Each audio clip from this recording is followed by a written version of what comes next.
Irmãos, nós estamos meditando, começamos na semana passada, estamos falando sobre um versículo só da Bíblia, é o texto de João 8,12. Eu comecei a explicar esse texto na semana passada e lançamos a esse texto algumas perguntas e começamos a responder as perguntas. É João 8,12. Então nós vamos falar sobre esse texto hoje, prosseguindo na nossa exposição, a nossa explicação, na verdade, do significado dessas coisas que são ditas aqui e tentando nos desligar um pouquinho dos resultados aí do andamento das eleições, né? Que mexe com todo mundo. Vamos tentar nos concentrar aqui por alguns minutos. Eu não sei que horas define isso aí, não dá para saber, né? Não dá para saber. Então vamos tentar nos concentrar aqui e seja o que for, sabemos que o nosso Deus continua assentado no mesmo lugar, conduzindo a história, conduzindo o mundo e as nações todas estão debaixo do seu cetro. Então haja o que houver, o nosso rei permanece no trono, governando, soberano, o destino dos homens. Vamos então ler João 8,12. Vejam o que diz o texto, diz assim: de novo lhes falava Jesus dizendo: eu sou a luz do mundo. Quem me segue não andará nas trevas, pelo contrário, terá a luz da vida. Nós olhamos para esse versículo e eu disse a vocês na semana passada que nós podemos abordar esse versículo, é um versículo que aparece aqui em João meio que de forma abrupta. Jesus estava na festa dos tabernáculos e num dado momento ali no templo ele disse isso. Houve uma resistência, os seus oponentes disseram: você está dando testemunho de si mesmo, e ali tem então um diálogo entre Jesus e seus inimigos, mas o importante aqui é saber que tudo girou em torno dessa afirmação de Jesus: eu sou a luz do mundo, quem me segue não andará nas trevas, pelo contrário terá a luz da vida. Então, em face dessas afirmações do Senhor, dessas frases do Senhor, nós propusemos aos irmãos a análise desse texto a partir de 3 perguntas. E a primeira pergunta que nós fizemos ao texto foi a seguinte: o que significa ser a luz do mundo? Essa foi a primeira pergunta com a qual nós lidamos. É preciso entender o que significa ser a luz do mundo, é claro, para que compreendamos o que Jesus está falando aqui. E é importante observar que existe uma inclinação natural para a compreensão disso, e uma compreensão natural, e uma inclinação natural para a compreensão disso que é correta. Nós, de algum modo, talvez por causa da nossa aproximação das Escrituras, do nosso conhecimento da linguagem escriturística, ou mesmo a linguagem cristã, nós entendemos que quando o Senhor Jesus fala sobre luz, está falando sobre salvação. Quando ele diz: eu sou a luz do mundo, ele está dizendo: eu sou o Salvador do mundo. Quem me segue não andará em trevas, ou seja, não ficará perdido, mas terá a luz da vida, ou seja, será salvo. E essa compreensão, ela é correta. Ela é uma compreensão simples, clara, e se ajusta perfeitamente à linguagem bíblica acerca da salvação, quando usa a palavra luz para se referir a isso. Mas nós dissemos que é perfeitamente possível também compreendermos essas coisas um pouquinho melhor, ampliar um pouco mais a nossa compreensão e entendermos o que, em primeiro lugar, o evangelista, o escritor João, tinha em mente quando ele dizia a expressão luz, quando ele escrevia a palavra luz. E nós então começamos a nossa análise observando isso e também ampliamos isso ainda um pouquinho mais, procurando descobrir o que os escritores do Novo Testamento, ou seja, os cristãos, mestres, professores, líderes ali cristãos do século I, escritores sagrados do Novo Testamento ali no século I, entendiam com a expressão luz, o que eles queriam dizer quando usavam essa palavra ou a expressão luz da vida ou coisas similares. Então, quando nós olhamos para João, eu disse para vocês que nós aprendemos que ser a luz do mundo é algo conectado com vida. Ser a luz do mundo significa ser aquele que tem a vida e a revela. Nós dissemos isso. Olhando para João 1,4, e os irmãos me acompanharam nisso, nós olhamos para João 1,4 e aprendemos que o significado mais preciso de ser a luz do mundo é ser aquele que tem a vida e a revela, daí a noção de luz. E mais, João mostra também, no capítulo 1, versículos 8 e 9, João mostra também que Jesus é aquele que, além de ter a vida e revelá-la, ele é aquele que torna a vida eterna, acessível a todos. Então nós temos aqui um conceito mais amplo de ser a luz do mundo. Ele é aquele que tem a vida, revela a vida e torna a vida disponível a todos. E quando nós caminhamos na leitura de João, nós chegamos no capítulo 12 e aprendemos também, pelo uso da expressão luz, nós aprendemos também que Jesus é aquele que revela o caminho certo e seguro para a vida. Então, com tudo isso em mente, observando o texto de João, a linguagem de João, nós formulamos então um conceito, uma resposta para a pergunta: o que significa ser a luz do mundo? E dissemos que ser a luz do mundo é ser aquele que revela a vida ao homem, torna a vida acessível a todos e mostra o caminho que conduz a essa vida. Então Jesus se definiu assim. Ele disse: eu sou este, eu sou assim. Essa é a minha definição. Eu sou aquele que tem a vida, revela a vida, torna a vida acessível a todos e mostra o caminho que conduz a essa vida. E tudo isso significa ser a luz do mundo. Essa concepção a partir dos escritos de João. E depois que falamos isso, nós partimos para a segunda pergunta que nós lançamos sobre o texto. E qual foi a segunda pergunta que nós fizemos para o texto? A segunda pergunta foi a seguinte: o que significa andar nas trevas? Lançamos essa pergunta aqui também. E descobrimos, ainda que tenhamos uma noção do que significa isso, e uma noção correta, nós tivemos acesso a informações adicionais acerca do significado disso. E são informações que nos deixam até, de certo modo, tristes, porque essa descrição, tudo que está envolvido nisso, andar nas trevas, é realmente algo muito triste, conforme nós observamos. Em João, por exemplo, que é o texto que é o autor principal que devemos consultar para analisar isso, já que o nosso texto está em João. Em João, no capítulo 3, versículo 19, andar nas trevas é amar e praticar obras más. E nós vimos isso quando lemos João 3,19. É amar e praticar obras más. E isso é fortalecido por outro livro da literatura joanina, que é 1 João no capítulo 1, versículos 5 e 6, que mostra o significado de luz e trevas. Em João 12,35, mais uma vez nós olhamos para esse texto e aprendemos, olhando para esse texto, captamos o significado de andar nas trevas a partir daí, e aprendemos que andar nas trevas é andar perdido, sem saber para onde vai, à luz de João 12,35. Muito triste isso. Alguém que não sabe a direção, alguém que vive aí pela vida, jogado na vida, está jogado. Ele é alguém que foi jogado neste mundo e caminha, rasteja por este mundo sem saber para onde vai, sem rumo. E eu até mencionei algo aí da poesia brasileira, da música popular brasileira, né?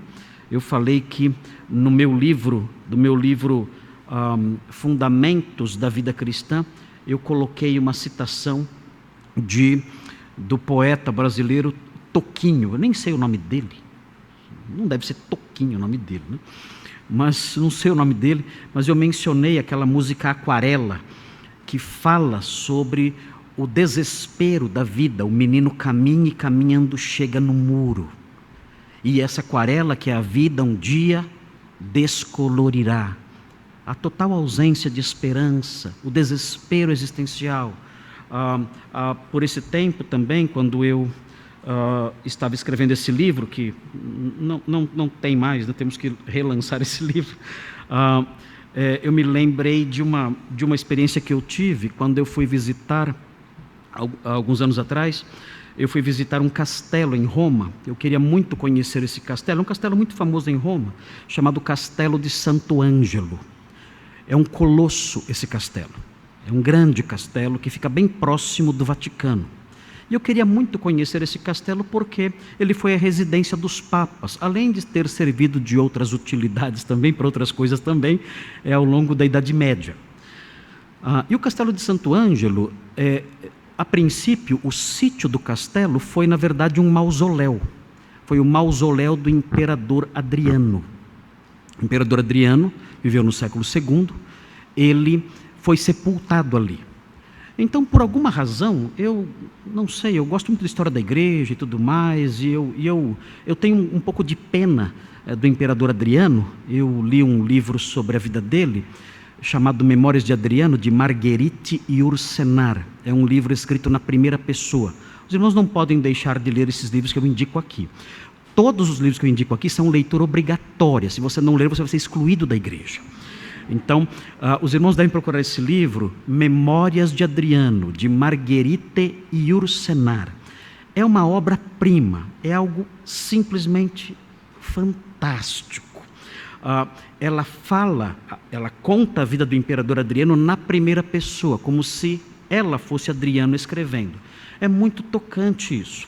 E por causa da leitura desse livro, eu fiquei muito impressionado com a vida de Adriano e desenvolvi assim uma espécie de compaixão, uma compaixão tardia, né?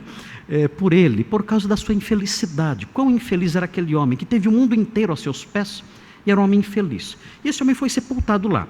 Então, por causa disso, eu já fui a Roma algumas vezes. Sempre que eu vou em Roma, eu vou no Castelo de Santo Ângelo para ver o mausoléu de Adriano e visitar o castelo e levar flor. Não levo flor para Adriano, não precisa, mas eu vou lá e eu visito o mausoléu de Adriano. Adriano, ele escreveu uma poesia também. E a poesia que ele escreveu é assim. Ele escreveu uma poesia para a sua alma, para a sua alma. Ele escreveu o seguinte para a sua alma. Ele disse assim: pequena alma, terna e vagante, hóspede e companheira do meu corpo, descerás aos lugares úmidos, frios e nus, onde terás de renunciar às alegrias de outrora. O que vocês acham dessa poesia? Queridos, é a infelicidade em 4 linhas. É a falta de esperança em 4 linhas. Descerás, ó minha alma pequena, terna e vagante. Você descerá aos lugares úmidos, frios e nus, onde você terá que renunciar às alegrias de outrora. Meu Deus, o que é isso? O dono do mundo sabia que estava perdido, sem esperança nenhuma. Quando você chega no Castelo de Santo Ângelo e entra pela parte inferior do castelo, há uma ponte de madeira que dá acesso à parte superior. Quando você sobe essa ponte de madeira, você olha para o lado esquerdo, tem uma parede antiga, milenar. E nessa parede antiga, milenar, você vê ali, essa ponte sobre um acesso, sobre um espaço profundo, úmido, frio e nu. E você vê nessa parede, do lado esquerdo, você vê uma plaquinha de mármore, antiga, muito antiga. E na plaquinha de mármore está escrito assim: Animula vagula, blandula. Estou falando em línguas aqui agora. O que significa isso? Anímula, vagula, blandula. Sabe o que significa isso? Pequena alma, terna e vagante. Irmãos, quando eu vi aquela plaquinha, eu parei e eu lembrei do resto da poesia. Hóspede companheira do meu corpo, descerás aos lugares úmidos, frios e nus, onde terás que renunciar aos jogos de outrora. Fiquei olhando aquela plaquinha, que dó de Adriano, que pena. Aquela plaquinha naquele lugar lembra exatamente o destino daquele homem. Lugares úmidos, frios, nus, ou algo até muito ou infinitamente pior. Triste isso. É homem perdido. E falamos sobre isso aqui. João 12:35. Andar perdido, como Toquinho, como Adriano. Talvez como você. Meu Deus, tem misericórdia. E na sequência, nós aprendemos também, olhando para a literatura joanina, aprendemos que andar nas trevas, à luz de 1 João 2, 9 a 11, é nutrir ódio contra pessoas que Cristo redimiu. Isso também é andar nas trevas, nutrir ódio contra pessoas que Cristo redimiu. E seguimos em frente, saímos do ambiente joanino e fomos para outras direções do Novo Testamento. Fomos para o livro de Atos, Atos 26, 18. E aprendemos em Atos 26, 18, que andar nas trevas é viver sob a escravidão de Satanás, sem perdão de pecados, sem herança celeste e sem santificação. Isso também é andar nas trevas à luz de Atos 26, 18. Nós podemos auferir, nós podemos, por implicação, lendo o texto, descobrir que andar nas trevas, na mente do apóstolo Paulo ali, enquanto ele narra sua experiência de chamado, andar nas trevas é viver sob a escravidão de Satanás, sem perdão de pecados, sem herança celeste e sem santificação. Tudo isso é andar nas trevas. E nós paramos de responder a pergunta porque o tempo não deu. Nós não conseguimos prosseguir. Mas tínhamos mais respostas. E eu disse para os irmãos que iria responder hoje. Então agora, nós vamos prosseguir na segunda pergunta. Torcendo para que um dia eu chegue na terceira. Talvez domingo que vem eu chego na terceira, onde nós vamos responder na terceira pergunta o que significa ter a luz da vida. O que é isso? O que é ter a luz da vida? É a parte doce da mensagem. O Senhor Jesus disse: quem me segue não andará em trevas. É a parte amarga, lembra coisas tristes. Lembramos do menino caminhando e chegando no muro. Lembramos da aquarela descolorida. Lembramos da pequena alma vagante de Adriano. É a parte amarga que traz lembranças tristes. Mas temos também a parte doce. Terá a luz da vida. E aprenderemos o que é isso. O que é ter a luz da vida? A luz dos escritores do Novo Testamento. Vamos então olhar o finalzinho da resposta à pergunta: o que significa andar nas trevas? Eu gostaria que os irmãos observassem, há um texto, um pequeno versículo, com uma citação de Isaías, que se encontra em Mateus 4. É muito interessante isso, quando nós entendemos o contexto da citação que foi feita, para que compreendamos o que é andar nas trevas. Veja em Mateus 4,16, mais uma pista mais uma pista do que é andar nas trevas. Eu espero que ninguém aqui que está me ouvindo e ninguém que está presente aqui ou assistindo pela internet ou vá assistir depois, ninguém se encaixe nisso que será dito agora. Mateus 4:16 diz assim: o povo que jazia em trevas viu grande luz, e aos que viviam na região e sombra da morte, resplandeceu-lhes a luz. O que é andar nas trevas à luz deste versículo? O texto aqui, Mateus diz que Jesus foi para a região da Galileia, e ali então na região da Galileia, ele deu sequência ao seu ministério ali, foi morar em Cafarnaum, ali à beira-mar, e o texto diz que isso aconteceu para que se cumprisse isso que acabamos de ler, essa profecia de Isaías 9. O que nós temos aqui, nos versículos 15 e 16, é uma profecia de Isaías 9, é a profecia de Isaías 9, versículos 1 e 2. O texto diz: terra de Zebulon, terra de Naftali, caminho do mar, além do Jordão, Galileia dos gentios, a região norte de Israel, o antigo reino do norte, chamado Israel.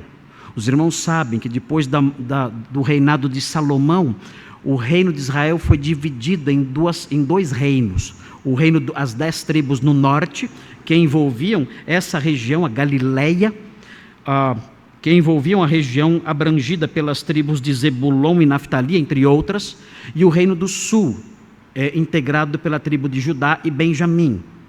E os irmãos devem se lembrar que o reino do norte se desviou seguindo os caminhos de Jeroboão, e se afastou da lei de Moisés, e se afastou dos preceitos do Senhor, e rompeu totalmente com a aliança que havia feito com Deus no deserto, ao tempo da liderança de Moisés.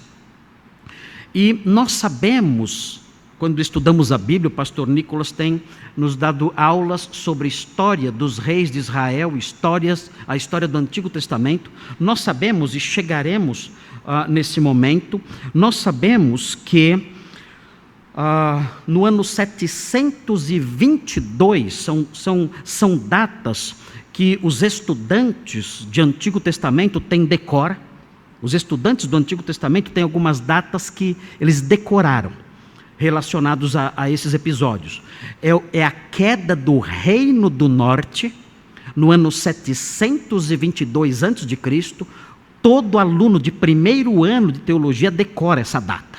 O ano 722 a.C., a queda de Samaria, a queda do reino do norte, em cumprimento às profecias de Isaías, por exemplo, e de outros profetas.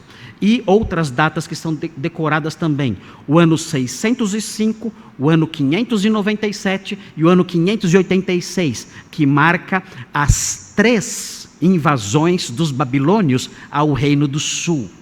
Essas datas são decoradas obrigatoriamente por qualquer primeiro-anista de teologia. É obrigação saber. 722, queda do reino do norte sob os assírios. 605, 597, 586, os 3 ataques babilônios ao reino do sul, pondo fim também ao reino do sul. O reino do sul foi deportado, ficou 70 anos no exílio em Babilônia. E o que nós temos aqui nos versículos 15 e 16 de Mateus 4, é uma profecia, a profecia de Isaías 9, versículos 1 e 2, enunciada para o reino do norte, sob o juízo de Deus por mão dos assírios. É isso que nós temos aqui.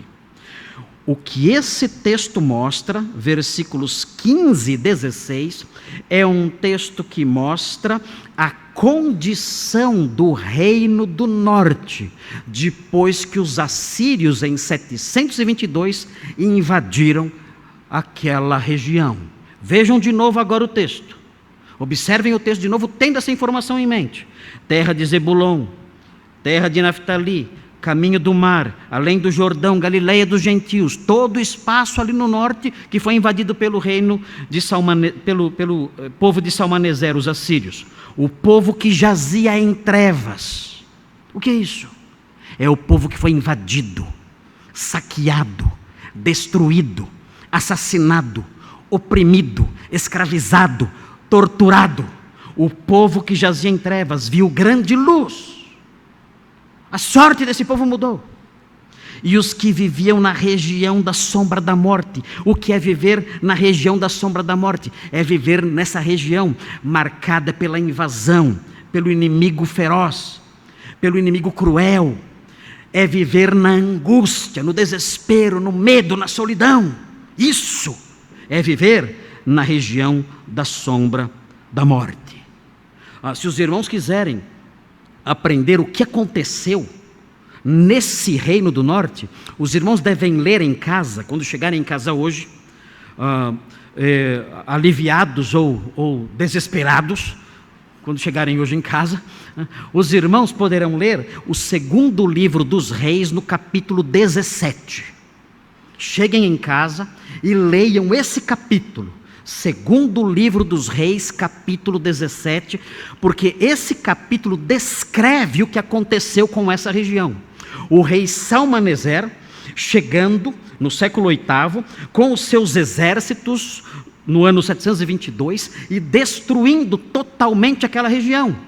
Então os irmãos poderão ter uma visão clara de qual era o cenário descrito aqui como região de sombra e morte, região de trevas. Os irmãos verão o que é isso. E é interessante observar algo mais. É interessante observar as cores que Isaías usou para pintar essa realidade que é descrita na história de 2 Reis 17. Vejam Isaías, no capítulo 5.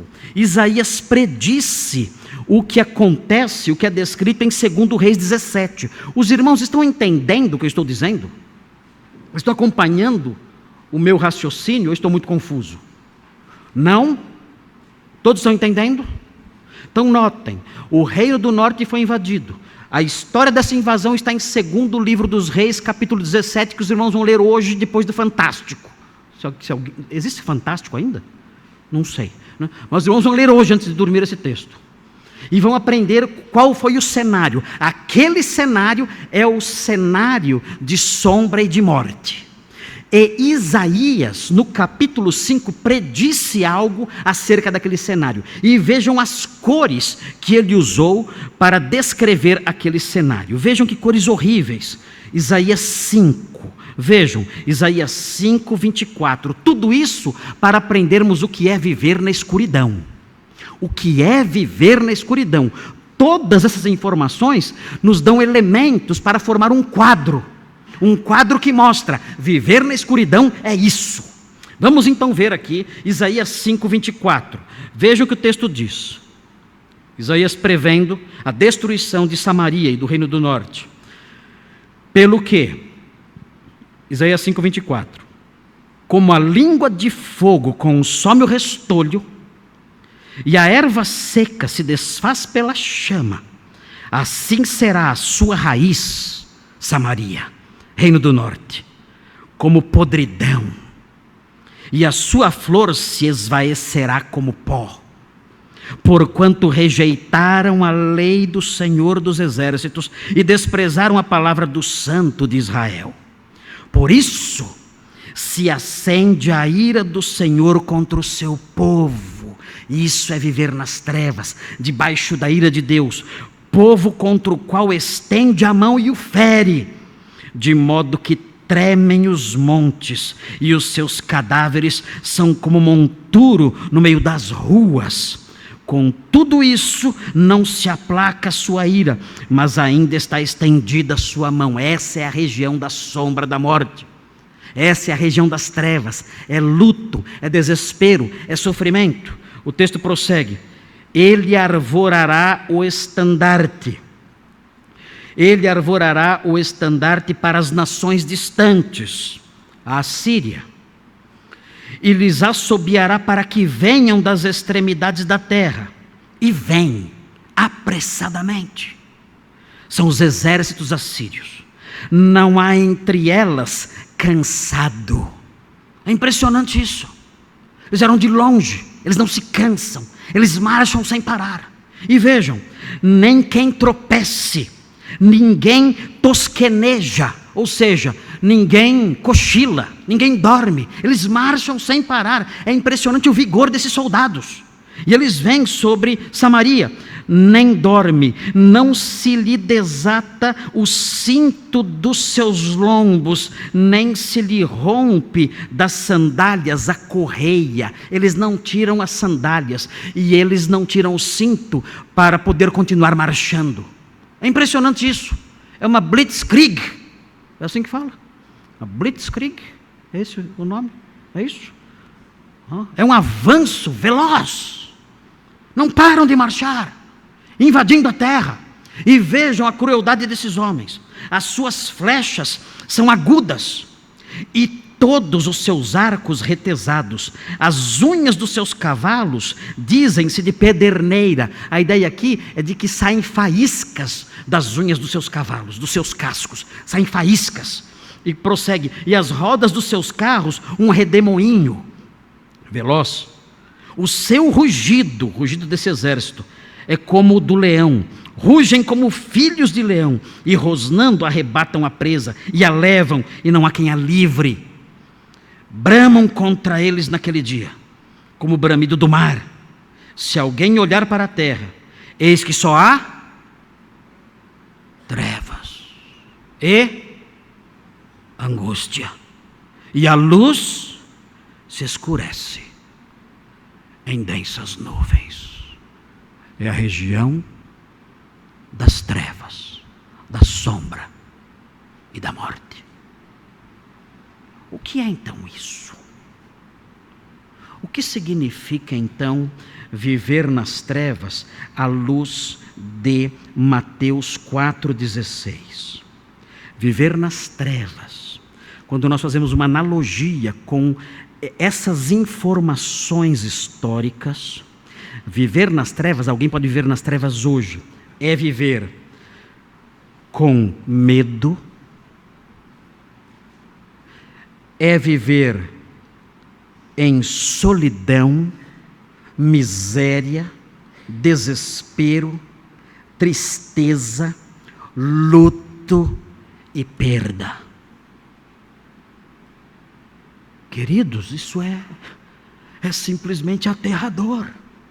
É alguém que olha para dentro de si e sente isso: medo, solidão, miséria, desespero, tristeza, luto e perda. É alguém que vive tendo dentro de si um cemitério gelado, escuro, numa noite chuvosa. É esse cemitério dentro da pessoa. Isso é andar na região das trevas, é ter os mesmos sentimentos dos homens do Reino do Norte, dos homens de Samaria, depois que ouviram o clangor da trombeta dos assírios. É o desespero, é a angústia, é olhar para a terra depois de assolada e perceber que nada sobrou, que tudo foi destruído e não há esperança. E há pessoas que vivem assim, profundamente infelizes. Elas não estiveram em Samaria, elas não estiveram no Reino do Norte, elas nunca viram o exército assírio, nenhum exército elas viram, mas elas se sentem desse jeito. Dentro delas, uma imensa escuridão, medo, desespero, tristeza, luto, perda. É isso. Queridos, é triste dizer, mas esse é o retrato da nossa geração. Esse é o retrato do coração da nossa geração. Ela é assim. E é por isso que a nossa geração corre atrás de drogas, bebidas, farras. Ela tem que afugentar, desesperada, ela tem que afugentar essas nuvens escuras. Mas nada afugenta essas nuvens, porque essas nuvens não estão do lado de fora delas, estão dentro delas. Nada pode afugentar isso, exceto o que eu vou dizer agora. É terrível isso, mas isso é andar nas trevas. E Jesus disse: eu sou a luz do mundo. Quem me segue não andará nas trevas. Irmãos, nós não somos privilegiados demais? Demais. Se Deus nos tirar tudo, se nada sobrar, nós não continuaremos a ser felizes? Claro que sim. Por quê? Não importa o que aconteça, não importa o que nos sobrevenha, o Senhor nos deu a luz da vida. Ele afugentou de dentro de nós essa condição terrível, triste, infeliz, sobre a qual acabamos de falar aqui. Condição essa que eu acabei de descrever à luz das Escrituras. O Senhor afugentou isso de nós. Onde estivermos, ricos ou pobres, vivendo em qualquer situação, nós temos a luz da vida. Nós não andamos em trevas. Mas é interessante olhar isso, porque quando observamos Lucas, no capítulo 1, e eu já vou adiantar isso aqui, porque senão eu fico só falando das trevas e não falo da solução. Pelo menos um pouquinho da solução tem que falar agora. Eu vou falar depois, é claro, sobre o que significa ter a luz da vida, mas eu preciso, já de antemão, mencionar aqui algo muito próximo disso que estou falando, que está em Lucas, porque Lucas usa uma linguagem que lembra muito tudo isso. Lucas no capítulo 1, vejam Lucas no capítulo 1, como nós podemos, como alguém que vive nessa situação tão infeliz, com esse cemitério escuro dentro de si, como alguém pode se livrar disso? Em Lucas 1, nós temos, é um capítulo muito longo, nós temos o cântico de Zacarias. Em Lucas 1, Zacarias, vocês sabem, pai de João Batista, e ele fala sobre o filho dele. Nesse cântico ele fala sobre o filho dele, João Batista, dizendo o que João Batista faria. E ele menciona então o ministério de João Batista em relação a Jesus. Vejam então o que ele fala no versículo 76.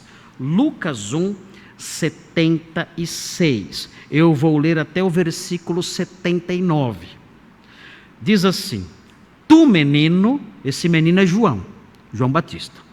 Tu, menino, serás chamado profeta do Altíssimo, porque precederás o Senhor. Quem é esse Senhor que ele precederia? Jesus de Nazaré, o nosso Salvador. Ele precedeu o Messias.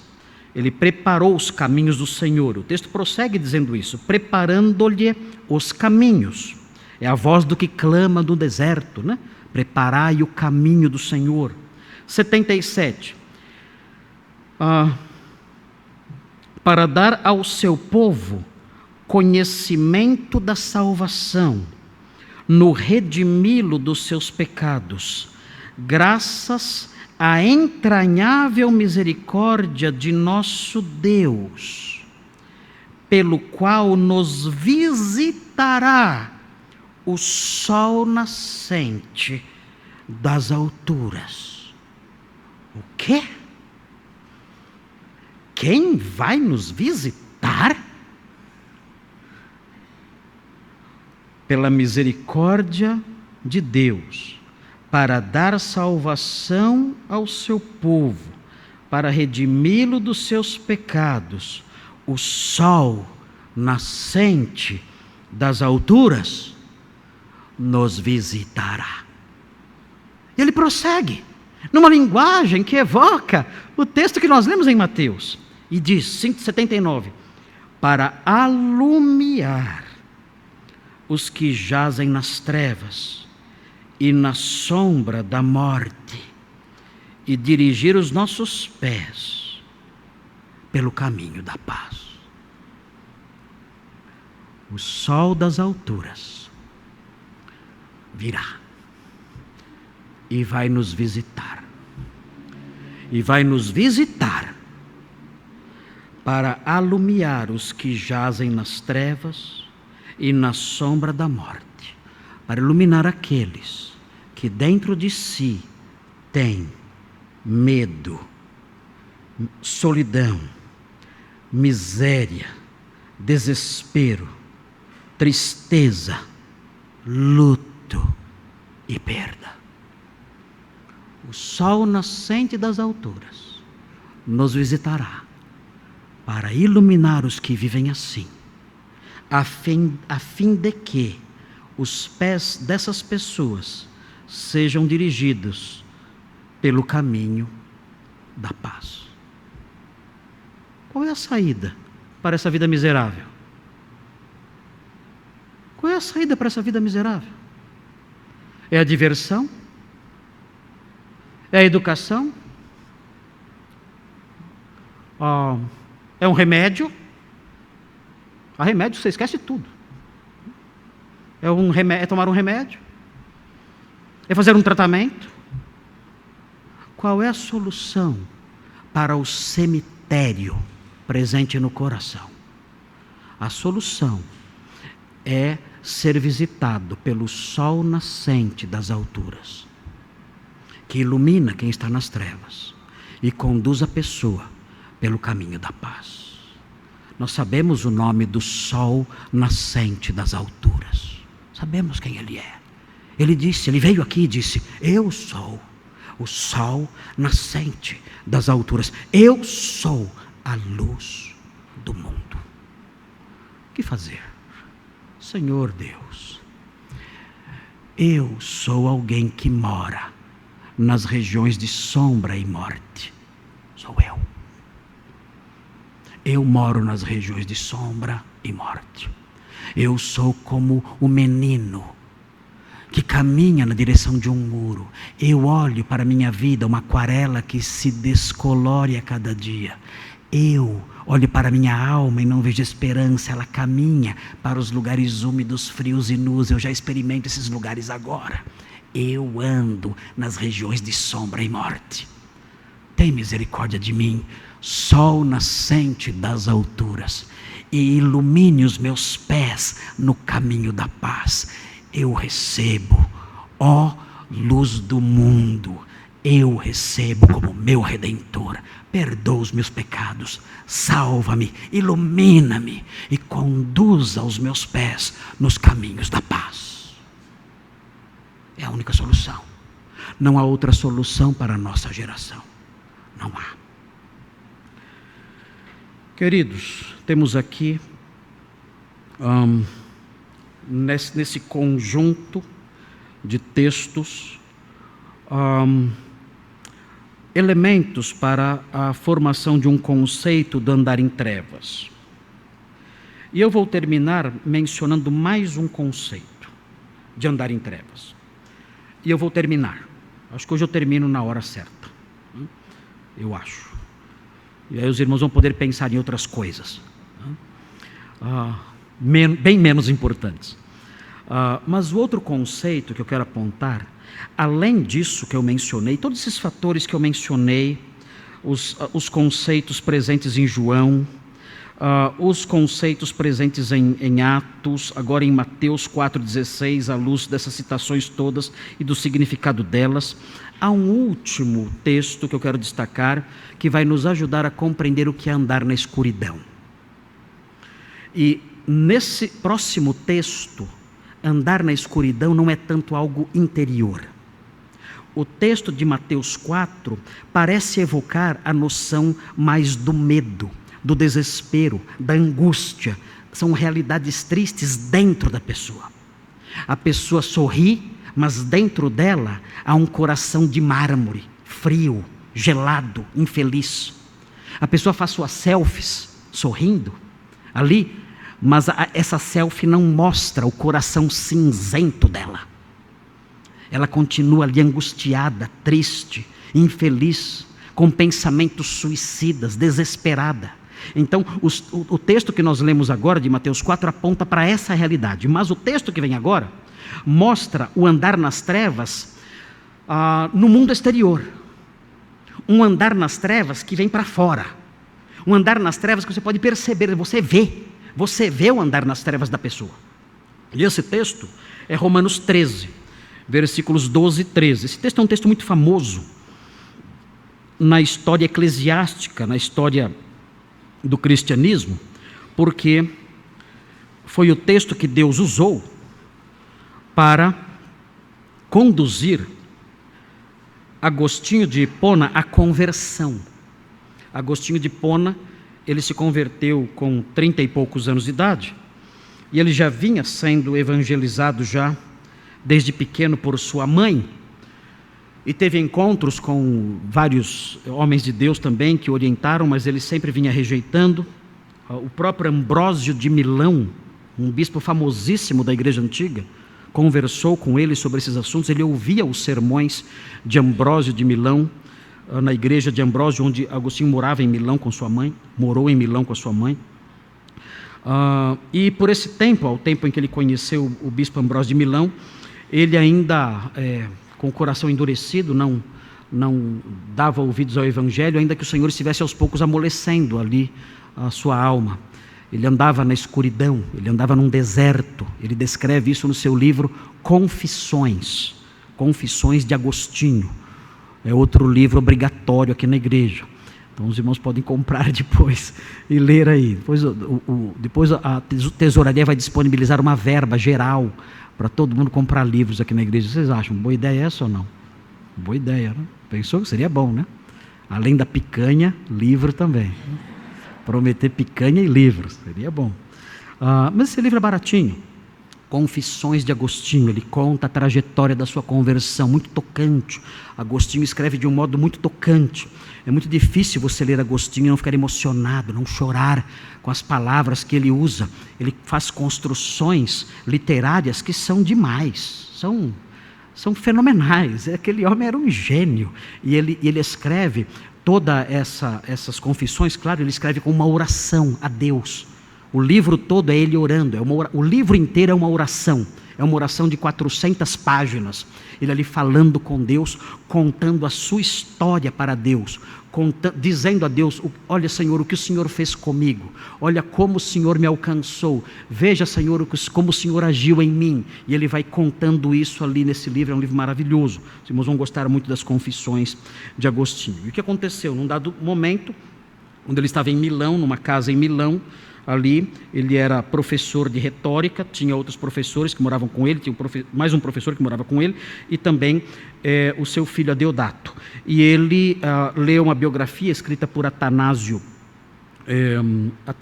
de Alexandria, uma biografia de Santo Antônio.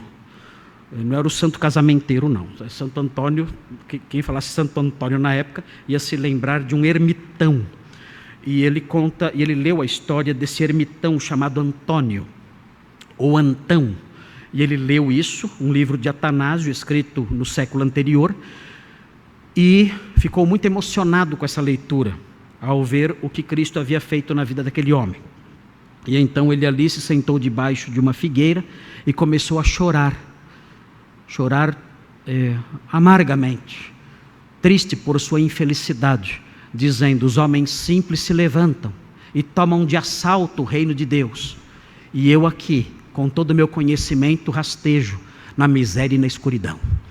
E então ele escutou algumas crianças cantando na propriedade vizinha, e essas crianças cantavam dizendo: toli lede, toli lede, toli lede, que em latim significa toma e lê, toma e lê, toma e lê.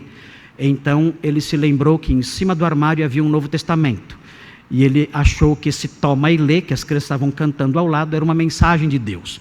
E ele correu lá, pegou o Novo Testamento, abriu o Novo Testamento, sentou, voltou para o jardim, sentou debaixo da figueira, abriu o Novo Testamento e caiu nesse texto que vamos ler agora. Romanos 13. Diz assim, Romanos 13, vou começar com o versículo 11. Diz assim, Agostinho leu isso há 1500 anos atrás. E foi o texto que quebrou a dureza do seu coração. Diz assim: e digo isto a vós outros que conheceis o tempo, já é hora de vos despertardes do sono, porque a nossa salvação está agora mais perto do que quando no princípio cremos. Vai alta a noite, vem chegando o dia. Deixemos, pois, as obras das trevas e revistamo-nos das armas da luz.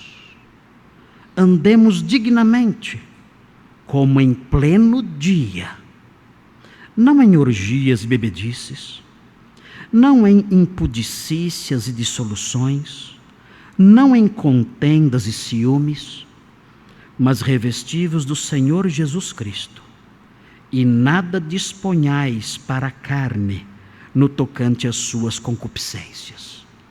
Como esse texto nos ajuda a entender o que é andar nas trevas? Esse texto faz uma distinção entre o dia e a noite. Ele diz: vocês têm que andar como em pleno dia. Vocês devem despertar e andar como em pleno dia, porque andar nas trevas é praticar orgias e bebedices, é a embriaguez, é a dissolução sexual. O texto prossegue falando sobre impudicícias e dissoluções.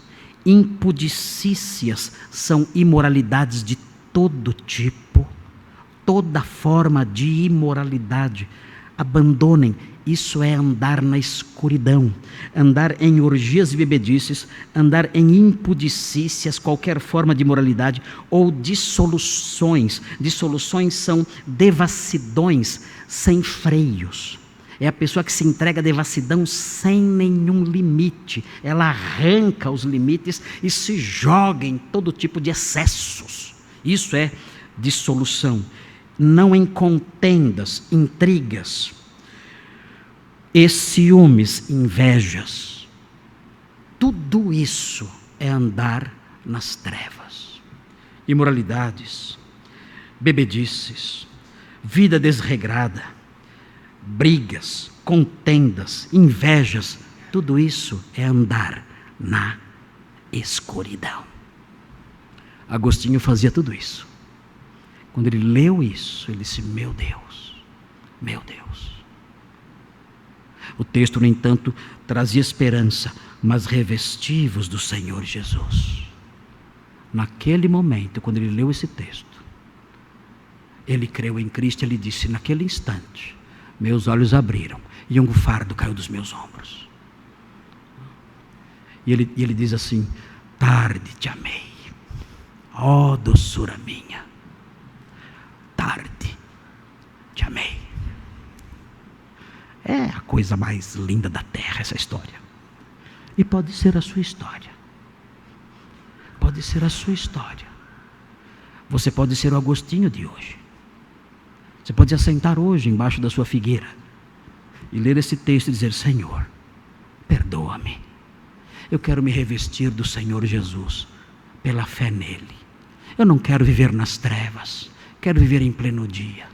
Quero me livrar das obras das trevas e abraçar as vestes e as armas da luz. É assim que eu quero viver. Não quero mais andar em trevas. Eu quero me revestir do Senhor Jesus pela fé nele, como meu Salvador, e nunca mais andar nas trevas. Eu quero ter no Senhor, como Agostinho teve, a minha doçura. Tarde te amei, é verdade. Mas como é doce experimentar da sua paz, mesmo que tardiamente. Queridos, era isso que eu tinha a dizer sobre andar nas trevas. Na próxima semana, eu vou falar sobre o que significa ter a luz da vida. É muito lindo também. Temos muitas coisas para aprender, não é verdade? Não é gostoso aprender? O que vocês acham? É gostoso aprender a palavra de Deus? O que isso faz com o coração da gente? Não consola? Não traz um alento diferente? Não é um melzinho gostoso no coração da gente? É. A palavra de Deus é assim. Eu subi aqui agora, eu estava até um pouco ofegante, torcendo, Lula livre. Não, estou brincando. Eu estava até ansioso. Senhor, esse mundo está de pernas para o ar. O que está acontecendo? Como podemos ver essas coisas todas? E isso não é real, isso não é real. Isso tudo não pode estar acontecendo. Houve um tempo em que a política era um detalhe tão pequeno para nós. Tínhamos ali partidos diferentes, não? Os antigos se lembram, Arena e MDB. Os antigos se lembram disso? O que esses partidos discutiam? Um, talvez, exemplificando aqui as diferenças, talvez dissesse, olha, precisamos investir mais no campo. Outro diria, não, precisamos investir mais na industrialização. Era isso. E ouvimos ali os discursos, e nada ideológico, nada disso. E as pessoas votavam, ou sei lá, o que faziam, enfim. E assim a vida era tranquila. Hoje, meu Deus, nós adoecemos. Adoecemos porque a política se entremeou com questões ligadas à vida. A vida, não só o viver, mas a vida biológica mesmo, a saúde e valores que para nós são inegociáveis. A política abrangeu tudo isso. E nós então, diante dessas eleições, ficamos apavorados. Meu Deus, o que vai acontecer? Muitos com medo da reeleição de certo candidato, porque dizem que ele é genocida e come carne humana. Outros com medo da eleição de outro candidato, porque dizem que ele é ladrão e vai fechar as igrejas e tirar nossa liberdade. E nós, no meio dessa luta toda, apavorados. E o pregador então sobe aqui, com o coração batendo. Meu Deus, o que vai acontecer? Mas então nós estudamos a palavra de Deus. E quando vamos estudando a palavra de Deus, ela é mel. Ela é mel e alento. Ela nos faz confiar. Por pior que seja o cenário, por mais triste que seja o cenário, daqui a pouquinho veremos, todo mundo está com o aplicativo aí, todo mundo já vai saber daqui a pouquinho quem é o presidente do Brasil, quem vai ser o presidente do Brasil. Mas por pior que seja o cenário, nós temos uma realidade que nada pode mudar. O sol nascente das alturas veio aqui. E ele se apresentou. Ele chegou até nós e disse assim: eu sou a luz do mundo. E se você me seguir, você não vai andar em trevas. Você terá a luz da vida. E nós cremos e o seguimos. Ele nos transportou para o seu país, para o seu império, para o seu reino. E nada do que aconteça pode tirar essa nossa paz, essa nossa felicidade, essa nossa esperança e essa nossa alegria. Que venham os piores governantes, que venham. O nosso destino está selado, guardado. A nossa vida está oculta com Cristo em Deus, nos céus. E nada pode mudar isso. Podemos descansar. Nós conhecemos o sol nascente das alturas. E Ele nos conduziu pelo caminho da paz.